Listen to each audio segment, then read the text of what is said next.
Superpowers can be fallible. It's often a quality found in some characters in order to add complexities to them, so that they're not super OP'd and invincible. Perhaps it makes them more relatable to readers, or it adds a certain essence of drama to a narrative. Regardless of the reason, it's a fascinating aspect to see play out on the panels of our favorite superheroes' tales. So today we are taking a closer look at those stipulations with our list of the top 10 DC superheroes with weird power restrictions. Let's get to it.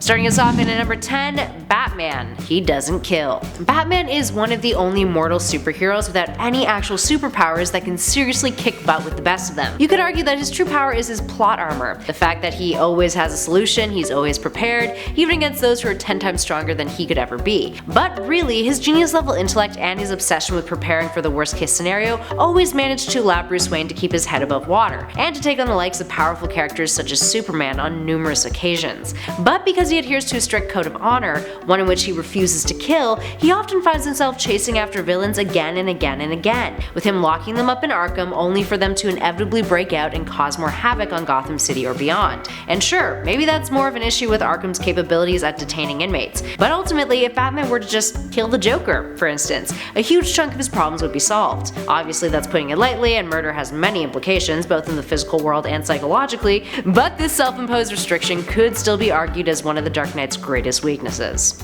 Moving on to number 9, Captain Atom and the Strong Nuclear Force. The New 52 tweaked a lot of things in DC's continuity, including details about characters' abilities. Captain Atom was one of those characters. He is a hero whose abilities derive from his atoms constantly splitting and reforming, which can give him an infinite amount of power, theoretically speaking. And he's proven to raise his power levels almost effortlessly in the past. But his powers do have one major hang-up. His atoms can lose coherence if too much power is used within a short time span. His abilities are linked to something called the Strong Nuclear Force, which is an energy that binds the protons to a nucleus. In contrast to this, it is believed that one day Captain Atom will overcome this limitation, but there's a good chance he won't try to, for the fear that he'll lose his humanity if he becomes that powerful. And at 8, Zatanna and her confidence. Lack of confidence is something that a whole lot of superheroes and even villains have struggled with in the past in the comics. Arguably, it's one of the more common power restrictors out there. Zatanna, the magical DC hero, falls into that category, with her powers being limited by her self-confidence, preventing her from reaching her full potential. There was even a time where, after a series of mistakes on her part,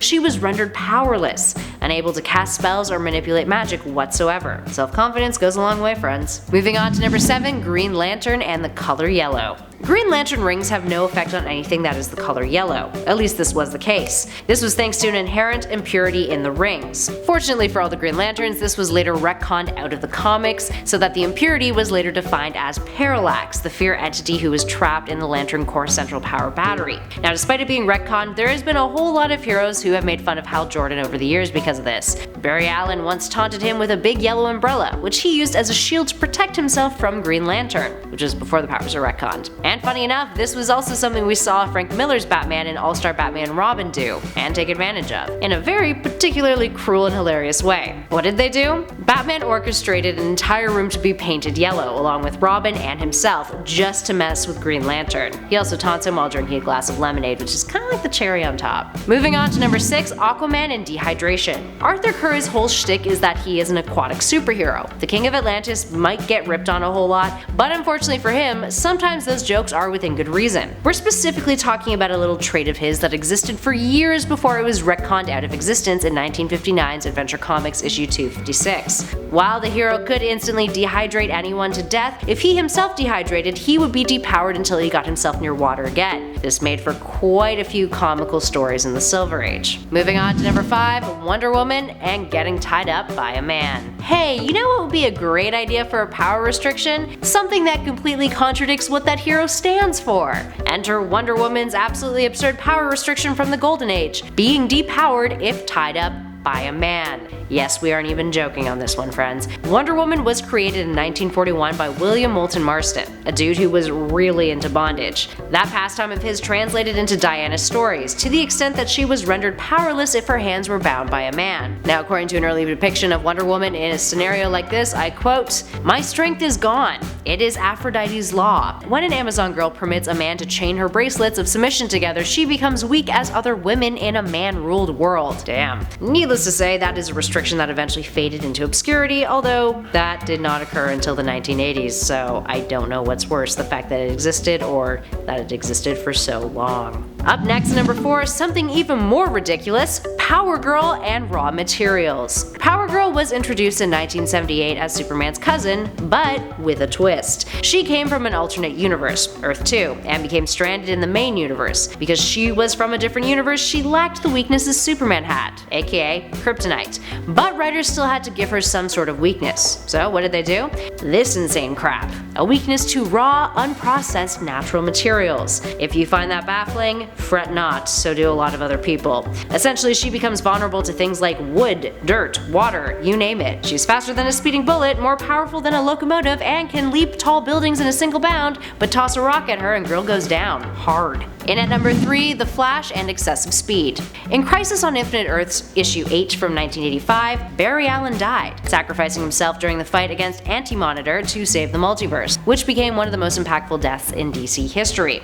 He would disappear for 23 years before fully returning in Jeff Johns' The Flash Rebirth in 2009. His death was caused by him running so fast that he created a speed vortex to draw in the power of Anti-Monitor's antimatter cannon, essentially atomizing his body in the process. It was later revealed that he was stranded in the Speed Force. So in other words, if Barry runs too fast, he can find himself trapped in a realm which is incredibly difficult to escape from, which is kind of ironic because his whole thing is to run fast. Moving on to number 2, Shazam and his name. Shazam's history is filled with restrictions, ones that have largely been retconned since his initial days as Captain Marvel back when the character was owned by Fawcett Comics in the Golden Age. Shazam is a character who, for a very long time, was plagued by the restriction of the word Shazam, which eventually became his name. Saying the magic word Shazam would transform him into his superhero self, going from a boy to a grown powerful dude, man, endowed with a crap ton of magical abilities. These days, since the New 52, Billy Batson no longer suffers from a forced transformation whenever he says the word Shazam, with the name even being used to cast spells. But also fun fact, back in the 90s, Shazam actually shared his powers with his Shazam family teammates, also known as the Marvel family back in earlier times. And his powers were depicted as a finite resource, which, depending on how many family members had transformed into their superhero selves, would be divided between them, meaning their powers could be split in half or in thirds or in quarters, weakening all of them to an extent. And finally, at number 1, Captain Marvel Jr. and his name, but worse. If you thought Shazam was bad, his young pal Captain Marvel Jr. got it 10 times worse than he did. He can't say the name Captain Marvel Jr., which, as you can imagine, makes it hella awkward when needing to introduce oneself to other superheroes, let alone the public. So whenever he's Freddie Freeman, he has to actively avoid saying Captain Marvel Jr. or else he transforms into a buff superhero. And some writers have even tried to work around this by having Freddie call himself CM3, which sounds really lame. So you can imagine that that didn't really catch on. And if that weren't enough, he works in a newsroom, which generally tends to throw around a whole lot of superhero names on a frequent basis. So we'd imagine that would definitely not be fun for poor Freddy. Alright, there we have it, friends. What other DC heroes can you think of that have strange power restrictions? Give us a shout in those comments below and let us know. If you dug this video, hit that like button, be sure to subscribe to Top 10 Nerd for more lists just like this one, and just stick around, watch some videos. We've got a bunch of, what the fuck do we have? We have fucking something. We have a playlist floating on your screen right now that you should definitely check out. In the meantime though, thanks for watching. I'll catch you all in the next one.